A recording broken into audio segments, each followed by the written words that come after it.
There it is. Everyone, you're watching Good for the Game TV. It's going to be our standard Thursday night show where we look at the weekend's sport from a betting perspective. Our aim, of course, is to help you turn your sporting knowledge into profits. Well, I must say, it's a bit of a strange weekend for many of us. A lot of us on the Good for the Game side are rugby punters, and there just is no rugby this week. There's a few things we are going to talk about that are coming up over the coming weeks. But fortunately, plenty of other sport. We've got the live PGA golf that's currently on the go.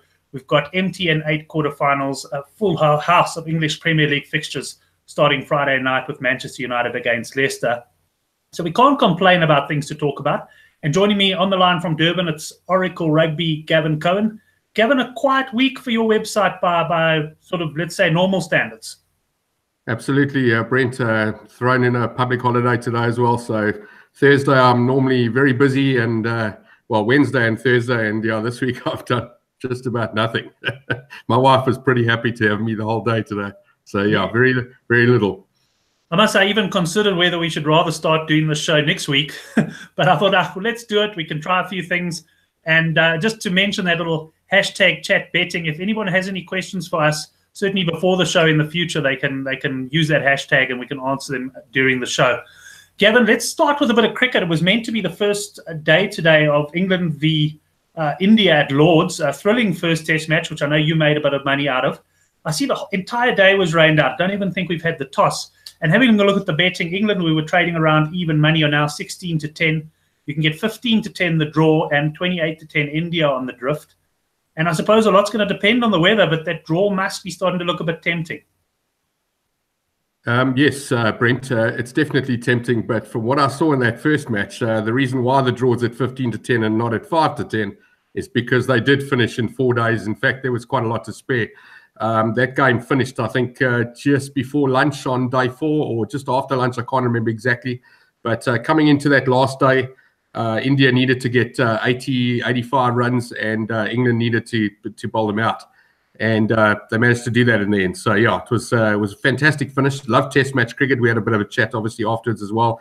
And, you know, there's a lot to be said for T20 and one-day games. I mean, we watched South Africa last night almost win. Yeah, Sri Lanka winning their first game in 12, so cricket's alive as well. And I do enjoy cricket. I'm not as good as cricket as I am at rugby, but I do enjoy the odd punt, and I certainly follow most of it. We're looking at some of the other markets available, because for me, this might be the sort of game where you want to steer out of the outright markets at this stage.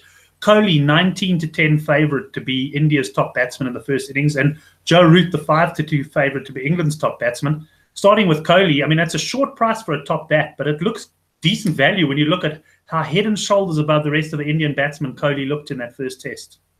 Brent, I didn't even see that price, but if you're telling me that guy's over even money to be the top batsman for India in this test match, anything over even money is value. 11 to 10 is value, because you're 100% right. This particular market is for the first innings, so one ball can obviously change it. Yeah, 100%. But fair enough, 19 to 10, I'd have to agree with you there. I think, in fact, I quite like the double Kohli and Root, because I do fancy Root. I read Chris's preview on Good for the Game. I see he was actually going for Root to score a century in the match. So, yeah, not a bad one at all. You take the double there, you're looking at quite a nice price and give you a bit of interest, and at least then weather doesn't play such a role for you. You touched on the Sri Lanka-South Africa match. We've got the 5th ODI coming up. South Africa have, of course, wrapped up that series. Looking at the betting here, that's on Sunday, 27 to 20 Sri Lanka, 6 to 10 South Africa. I'm not sure they shouldn't be closer to 9 to 10 the pair myself. 100%. Yeah, look, Faf's out, so there's a standing captain. In fact, the presenter, sorry, I can't remember his name, interviewed de Kock after the game and said, you know, not a great start for you as captain. And he said, well, you know, you don't want to lose those games. So he did look like he was a little bit upset. And I must be honest, I felt that was a dead rubber, except, you know, when you watch the last sort of 50 runs or the last few overs, it actually became quite a nice match to watch. Yeah, so, you know, by all betting standards, it is a dead rubber, and you don't really know how these players feel about it. And, so for me, the value is definitely Sri Lanka. They've got a little bit of momentum, having won that game last night. What's that, 13.5 to 10? Yeah, 13 to 10, 14 to 10 sounds about right. It's decent value, because you're right. It should be a 9 to 10 game, or an 8 to 10 even money, if anything. South Africa don't have anything to prove here. They don't have their captain. They don't need to win. They won the series. They're still going to lift the trophy on Sunday, irrespective of what happens in that match. Right, Gav, let's move on to a little bit of English Premier League football. I did have a show with Chris earlier this afternoon, so I won't go into too much detail on that. We've got a lot of his thoughts on the weekend's action. But let's start with the outright markets. Manchester City trading as very firm favourite, 13-20. Certainly hard to argue with that after last year's dominance. Do you see anybody coming out of the pack to beat them, or is it a question of deciding whether or not you tie your money up for 9 months? Yeah, look, at 6-10 or 7-10, if you can get it, seems a bit crazy. It does look like it's over, but it doesn't look like it's Barcelona over or Juventus over that we've seen in the last few years. So, yes, Liverpool certainly, justified second favourites. I see they sort of around about 7-2, possibly 4-1 if you can find it. Yeah, look, they're definitely the shortest they've been. I don't think Liverpool have started a season in the last 6 or 7 years, or even 10 years, at anything under 5-1. I stand to be corrected, but I don't think I'm wrong there. Look, when you look at some of the other ones, Arsenal 22-1, that looks like a little bit of value. Tottenham have definitely looked like they've got Kane, and we've seen he's been in the top few goal scorers for the year. Chelsea, I don't think so. Manchester United, you never know with that guy, with that manager. So yeah, look, right now I wouldn't touch the 7-10. It looks too short. Liverpool possibly a little bit too short as well. So for me, if you're looking for a little bit of interest, possibly Manchester United, Tottenham, and Arsenal, but very small, not even half units on this stuff. They're big prices, but I would actually be looking more at sorry, I've got another screen on the right here, and I'm just getting some prices up. This kind of event opens the door for winner without Manchester City. I'm just going to try and find some prices on that, because 12-10 Liverpool, I can tell you. That one I like. 12-10. Yeah. All right, let me just get that 12-10 Liverpool. While you're having a look for that, also just to mention, there is betting on who's going to be relegated, as well as who might finish last. And you've got newcomers Cardiff, the favourites there. But interestingly enough, the likes of Fulham and Wolves are expected to stay up. They've spent quite a bit of money, and they're expected to probably finish around about mid-table. You managed to find the prices there, Gav? Yeah, I see Cardiff are odds on as well, 6-10, 7-10. Yeah, you're right. Fulham, geez, 2-1. That sounds quite big. Burnley, they've battled the last few years. Burnley at 7-2 look a little bit of value to possibly go down. I know they've had a decent home form. Well, not last year, but the year before and the year before that, they played very well at home. And I don't know. They look like somebody that could go down. I haven't put a lot of thought into this, though. And I've got to say, Leicester going down eventually.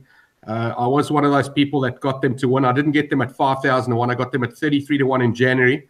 But I got to tell you, looking at 14-1 Leicester to be relegated, that looks like a little bit of value to me. They were in a lot of trouble last year. Last year, I think they traded at as low as 12-10 or 13-10 to be relegated at one point. They obviously got out of it.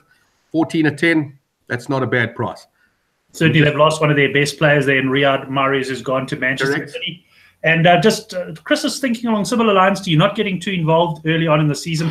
I can tell you he selected Southampton at 7-1 and Newcastle at 5-1 as those that could find themselves slipping into a bit of trouble. Yeah, I like Southampton. You're right, 7-1. That does look pretty good. What was the other team you said? Newcastle. There's a bit of contention between the players and the management and stuff there at the moment. Sorry, should I say the crowd and management. So he thinks there's a chance they might slip in. But like you, and I'm in agreement that there's nothing that really jumps out pre-season here and says, invest in me and collect in 9 months' time. I'm at the stage, maybe it's the cost of living or whatever, but I need my money from a week-to-week basis to punt. Yeah, at 6-10 Manchester City, I don't know if you're even making money.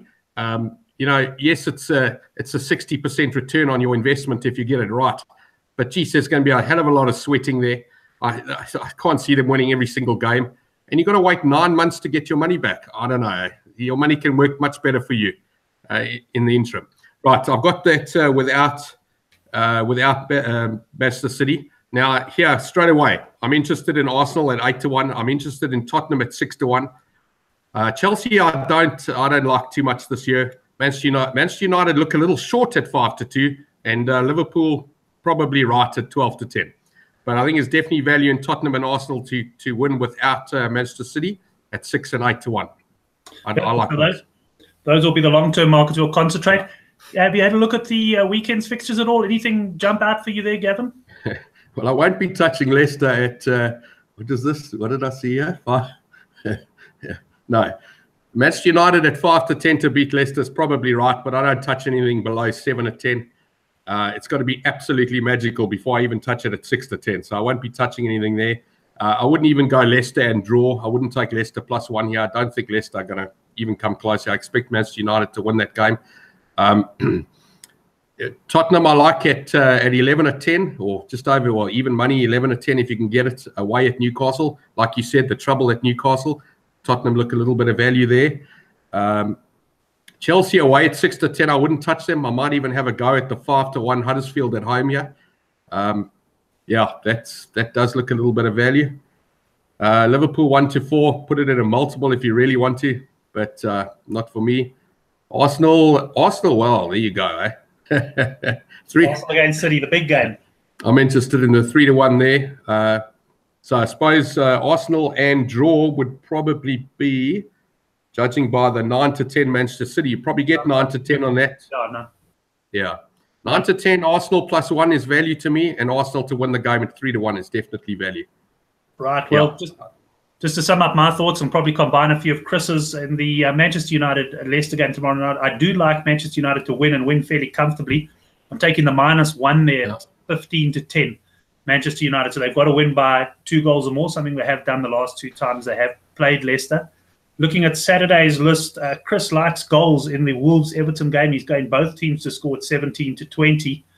And then I must say, personally, the Arsenal-Man City game, I haven't made up my mind yet, but I think it should be a cracking match, and certainly one on the weekend that I won't be missing.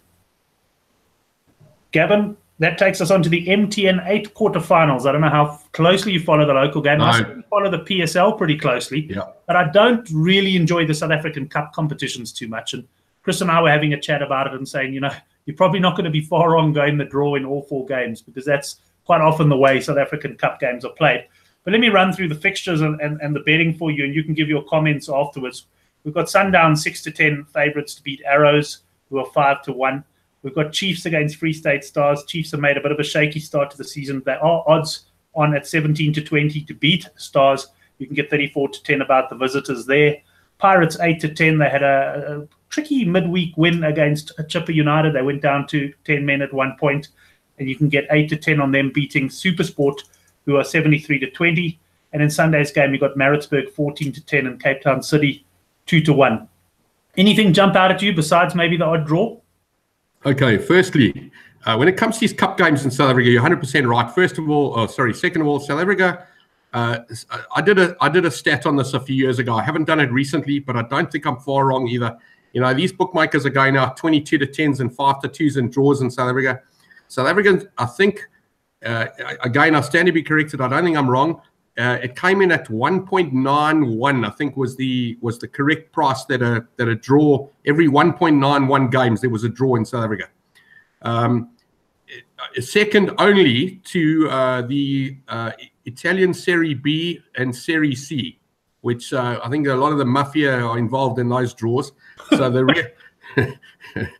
we've seen some of them priced up at 5 to 10, Brent. Yes, no, fair enough. I won't argue. Yeah. So, yeah, when you see a draw in South Africa, 22 to 10 or more, it straight away becomes value, irrespective of what you think about the result. But the other problem with this kind of a tournament, what I like to do here is if I'm going to get involved in teams to win, I'd rather take them to qualify for the next round. I'm really not interested in 90-minute prices in this because South African teams are renowned for drawing, and they don't mind drawing. They won't attack in those last few minutes if they're sitting on a draw. They know they got some extra time. I'm not sure if this tournament goes straight to penalties. I know that they did change 1 or 2 of the South African tournaments recently where they've ignored the 30 minutes of extra time. So, because that does make a difference. If there's no extra time, then you might find a team may go for it in the last 10 minutes currently drawing. But knowing they've got the extra time, they're rather wait it out and have a go. So, yeah. A little bit of value here for me really is going against Chiefs. I wasn't impressed with Chiefs. I watched that game against Bidvest Wits 2 nights ago. Free State Stars got a bit of value. Supersport definitely got some value. Orlando Pirates were very shaky. I like Cape Town City this year. Maritzburg United had a shocker the other night. I think they lost 3-0 or 2-0 or whatever in the opening game. So, yeah, all these teams have started off badly. That first game, Sundowns and Arrows, I've got nothing to say for Arrows here. So, you know, if you're really desperate, go for Sundowns. They should win that. But the other 3 games, a draws are runner, and definitely all 3 outsiders are runners in this. PSL outsiders win often. Draws arrive often. Favourites don't win that often. Fair enough, Gavin. I'll definitely rubber stamp your comments there. Not going to add anything to that. Let's move on to some rugby, because while we don't have any rugby this week, we do have the Rugby Championship starting next weekend and the Currie Cup as well. Let's start with the Rugby Championship. Look, from an outright betting point of view, very much priced up as a one-horse race. You've got New Zealand, if you can get 1-6 about their chances, you're doing well. You've got Australia at 6-1, South Africa 8-1, and you've got 80-1 shots Argentina. So I guess you'd argue perhaps the interesting bit in this tournament is going to be about the race for second. Correct. Yeah, for me, it's definitely between Australia and South Africa. Look, either one of those can win the tournament. We saw Australia win the tournament a couple of years ago. I think that was the shortened one. I know we got another shortened one coming up next year with the World Cup. So this is the last, 6-game tournament for the next 2 years. You know, the problem with this tournament is, for some reason, everybody moans about Super Rugby and the format. Well, I got something to say about the format of the Rugby Championship. Every single year, South Africa start off against a strong and fresh and ready Argentina. By the time Argentina play Australia and New Zealand, they're tired, they're worn out, and they win easily. We're the ones that battle against them. And you can't say the same thing about Australia playing New Zealand, because whether they played each other first, second, or third, it's still strong versus strong. And the same applies to South Africa and New Zealand and South Africa, Australia. The other problem with the Rugby Championship is they always leave the South Africa at home against New Zealand fixture last, which I don't understand. They seem to think it's going to be some sort of a final and that we're all gearing up for it. But that fixture, in my opinion, should be the first fixture. South Africa should play at home against New Zealand off the bat straight away. Because that, if South Africa win that game, assuming they play first, South Africa win the game, they go over there, New Zealand have got to win that game to level up. And if South Africa plays New Zealand first and we lose, you know, we've also got to go over there and level it up. So for me, that's the right fixture to start with. I don't like this playing Argentina first. I know we're playing them at home first, but I don't like it. And I see there's no handicap for this game. We've got the new coach now. We've got the Super Rugby coach is now the coach of Argentina that bombed the other guy. Well, I think he resigned. I'm not sure. Handicaps in this fixture, I know they're playing this particular one. They're playing in Durban. I may go to the game. I'm not 100% sure yet. Because the last time I went to watch a game in Durban, we lost it. That was 3 years ago in 2015. Anyway, the handicaps have been anything from -12 to -24. I think we've had at home against Argentina over the years. I've got to be honest with you, with this new coach and the good performance that Jaguares had in Super Rugby, I'm not certain the bookmakers are going to go much higher than 15 here. I think this might be about a -11, -12, -13 game. And in that case, I'm inclined to go South Africa. Anything more than 15, I'm on the Argentinians. I think it'll be value. And when we go over there the following game, irrespective of what happens in Durban, I think we're in big trouble in that home game in Argentina, unless we find our rhythm and absolutely smash them, which I think those days are gone. With regards to the other game, I saw plus. Sorry, I'm just going to get it up here. I think it's about 10.5, isn't it? Yeah, it was something like that. Yeah, 11. Yeah, plus 10.5. Correct. You know, Australia. Michael Chaker just called for what we used to have in South Africa. Used to play the South African emerging Springboks. They used to call them. We haven't had a fixture like that in years, and I think it's very important. And I think Michael Chaker was very clever doing that. Obviously, getting an opportunity to see if there's any players in the second team that he may want to use, but also getting them match ready for against decent opposition rather than playing. Well, in our country, it would be Griquas or Pumas or something like that. We're not going to get anything out of that kind of a game. So I think Chaker was very clever. And I'm starting to think that a double-digit start against New Zealand, possibly the right way to go in that game. I'm not very strong on it, but I'm more than likely going to go to Australia plus next week. Right, fair enough. I haven't really had a good look at the handicaps yet, but really is hard to oppose New Zealand. But I'll be certainly looking to get involved in points lines and tries lines and that closer to the time. That takes us on to the Currie Cup, Gavin, and I'll read you through let's run through the betting first, and then you can give me your thoughts on the tournament and on the teams themselves. We've got the Lions favourites at 17-10. Western Province are 5-2. The Sharks are well backed 5-2. There was 7-2 about a week ago when one of our forum posters, Southpaw, put it up on the Good for the Game forum, and within 24 hours that was snapped up. You've got the Bulls at 7-1. Griquas 25-1. The Cheetahs, who are of course involved in Pro 14, they're 33-1. And the Pumas at 40-1 are the rank outsiders. I know Hendrik has thrown a few rand towards the Pumas. Yeah, I mean, it is the sort of tournament where you could see them making the semis, but you'd probably expect one of the big guns to win it. Yeah, well, let's start it with who can't win here. I'm going to start off with the Cheetahs. The Cheetahs cannot win this tournament. I don't care what anyone says to you. They can jump up and down. They can stand on their hands. They can have big red balloons. Cheetahs will not win this tournament. They're playing in Pro 14. They will be absolutely thumped. They might win their first fixture. They might win their second one. They won't win this tournament. Even if they get into the semi-finals, they won't win this tournament. So Cheetahs at 33-1, don't waste your money. If you really want to, if they get into the final, which would be an absolute miracle on its own, then you can put some money on them. They'll be 5-1 in the final. Yeah, so Cheetahs can't win. The next team that can't win this tournament are the Griquas. Griquas cannot win this tournament. Griquas are at home against the Bulls. They're at home against the Cheetahs. They're at home against the Sharks. Years ago, I would have told you they could beat the Sharks at home. Years ago, I would have told you they could beat the Bulls at home. They won't beat the Bulls at home. They won't beat the Sharks at home. The other home fixture is the Cheetahs. They will probably win that game. They're playing away at the Lions. They have absolutely no chance of winning that game. They're playing away at the Pumas. They got no chance of winning that game. And they're at home and they're away at Western Province.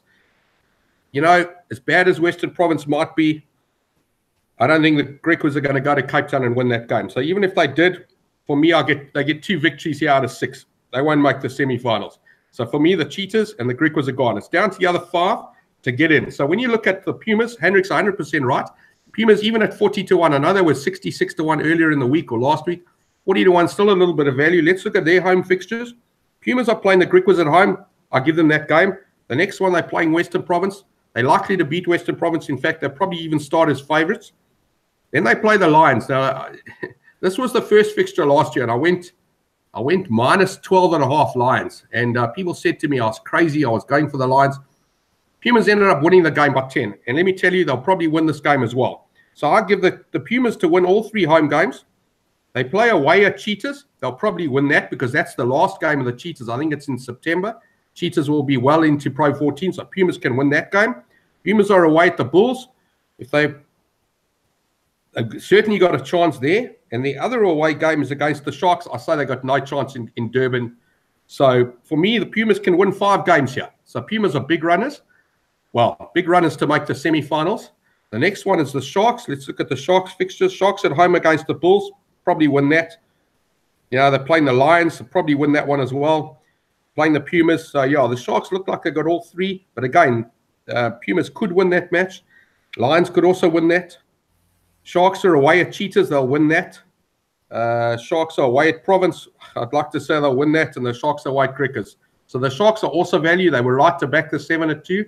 But again, this is to win. Eh? So, you know, these prices, 17-10, 5-2, 5-2 are, you know, they basically semi-final prices already. They've been priced in. So there's not a lot of value there to punt those teams right now. Even the Lions at 17-10. There's no value there. For me, the value lies with the 40-1 Pumas and the 7-1 Bulls.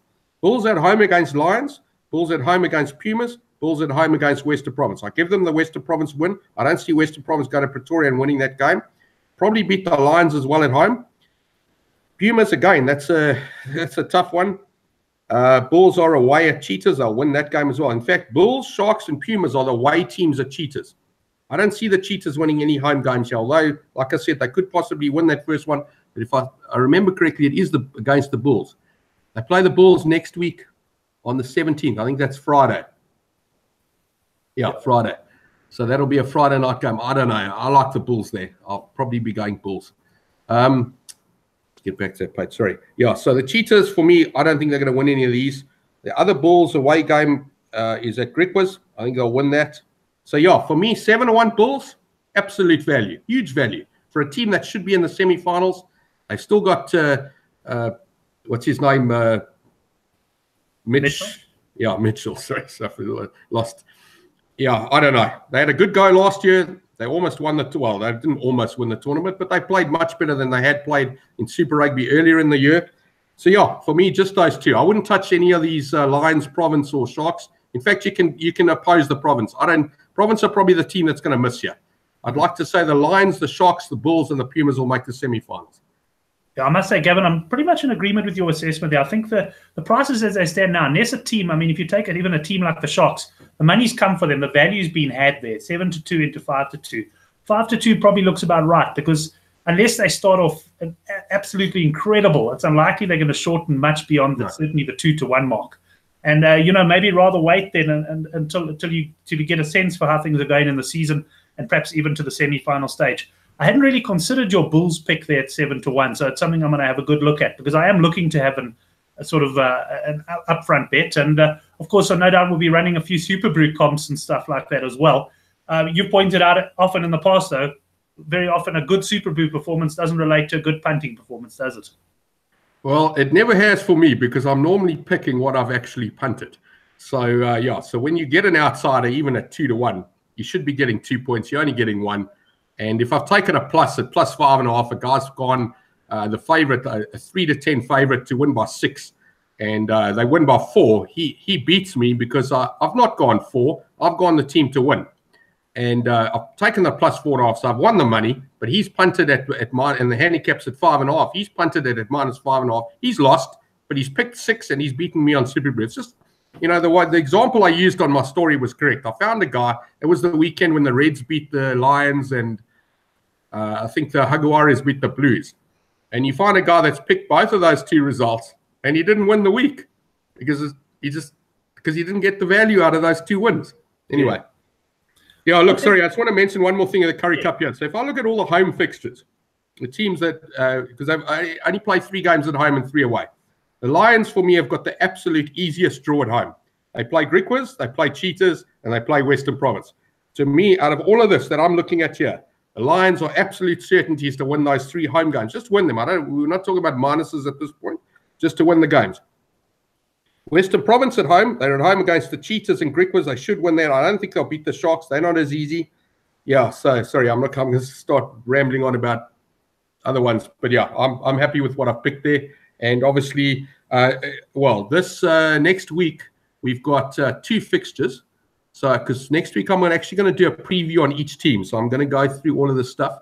The first game is Cheetahs Bulls on Friday night, and then there's Pumas Griquas on Saturday.